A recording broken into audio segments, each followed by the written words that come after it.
So he's making the media rounds. I don't know if you guys noticed this. It used to be the Pat McAfee show, and it was our show. Those were the two main shows he would go on. So this is right around the time I would normally request Aaron Rodgers. Like, we'd get him like mid to late August going into September. And I'm still willing to send out the request to Tom Fanning with the Packers. I want to send out that request, but I noticed yesterday he went on Part of My Take.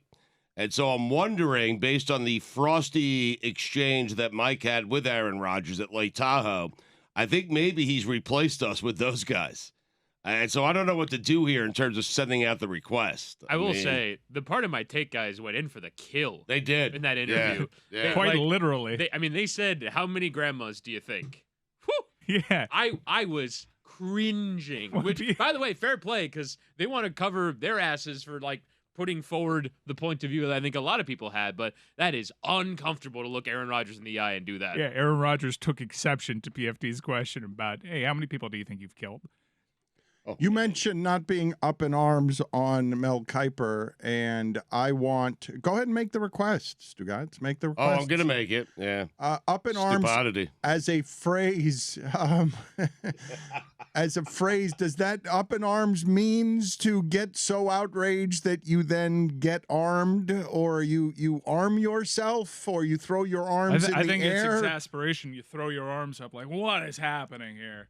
The thing that you said that you feel comfortable judging someone's character for letting their teammates down, I can sort of step outside of this conversation and say, if trying to be there for my teammates runs contrary to I get to choose what I put in my body, even as the science is there that would indicate, you've heard all of my opinions on this, so I don't want to cover the ground again. I think that as a public health measure, if the science is telling you that you can help others and not kill grandmas with a vaccine that science is telling you is safe, that's the route that I would go. But I'm not sure I would, if I'm somebody who's like, nope, nothing's going in my body unless I want it in my body, no matter the pressure from government, no matter the pressure from employer, from teammates, from angry mob, nothing is going in my body. The one that's not going to topple that is I have to be there for my teammates. Like that one, I have to be there for my teammates, maybe for society,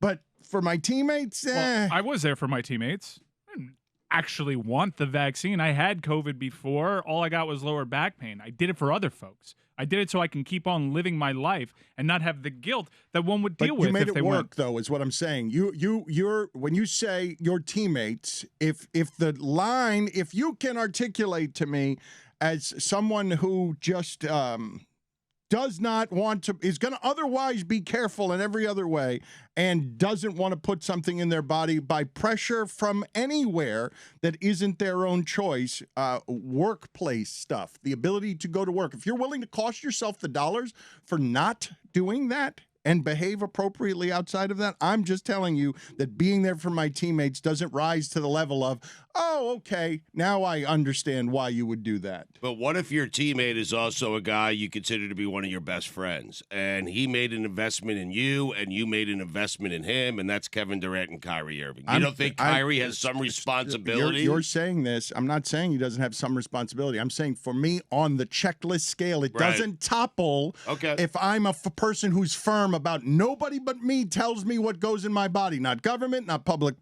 pressure, not bosses, not anybody.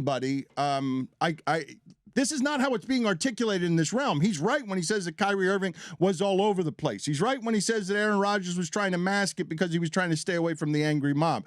Djokovic has been a consistent clown show and a clown show, but his clown show has been born of not putting it in my body, and he doesn't have teammates. No, and there's a language barrier, and he doesn't try to pretend like he's this big intellectual.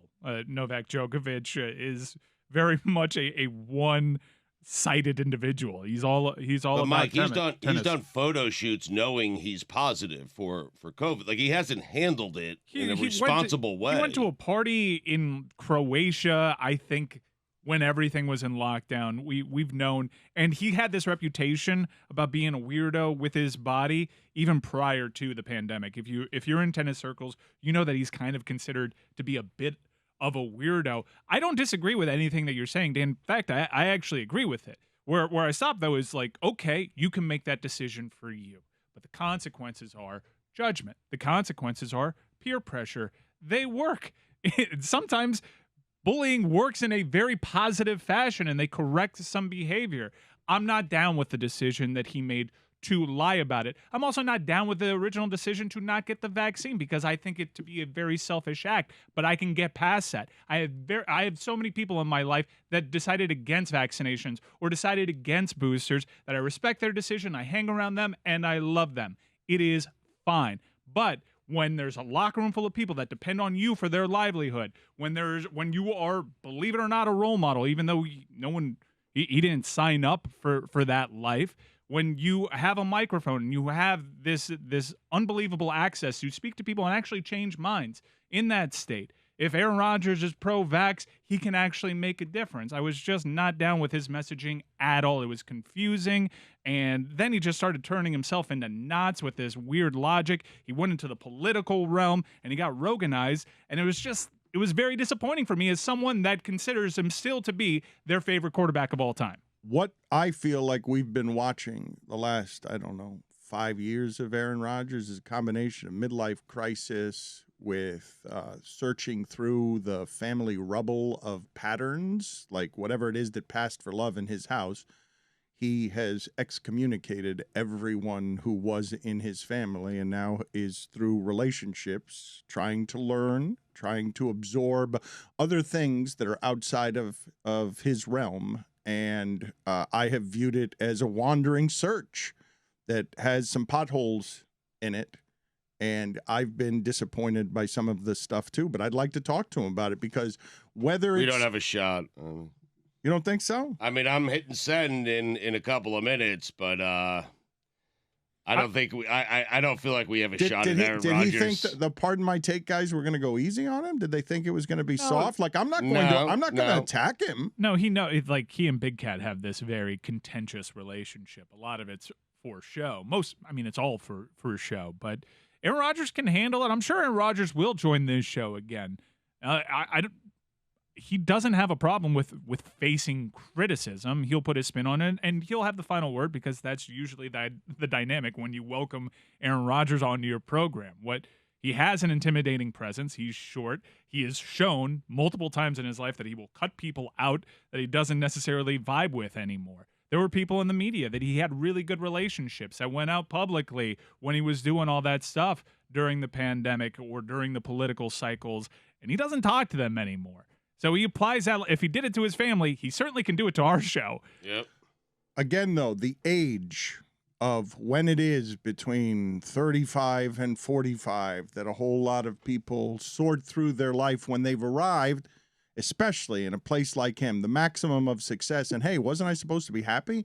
Isn't me getting all the things I wanted? Isn't that a source of happiness? Or do I now have to ask some questions of why it is I'm not as happy? And he's talked about the therapy done scientifically, going through, like I said, all of his family stuff before he arrives at the dating relationships on his way to a different kind of love and experiments with some of these things like ayahuasca that might not have been his choice if he had not been in committed relationships with women who were trying to take him on a loving path. It's an illuminating perspective. I appreciate it. I'm just not really sure what about a guy going through several relationships, growing his hair out, hitting the gym, and getting a tattoo screams midlife crisis to you.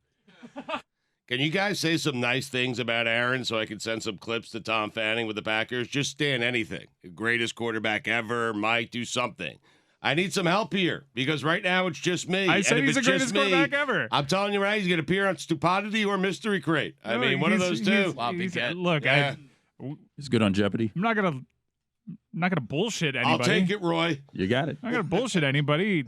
I think he knows very clearly because he was frosty with me. I think Send he knows. him that clip, Stugotz, of just Roy. Here's the Dan Le Batard Show with Stugotz effusively. He'll be on Montgomery and Company. You.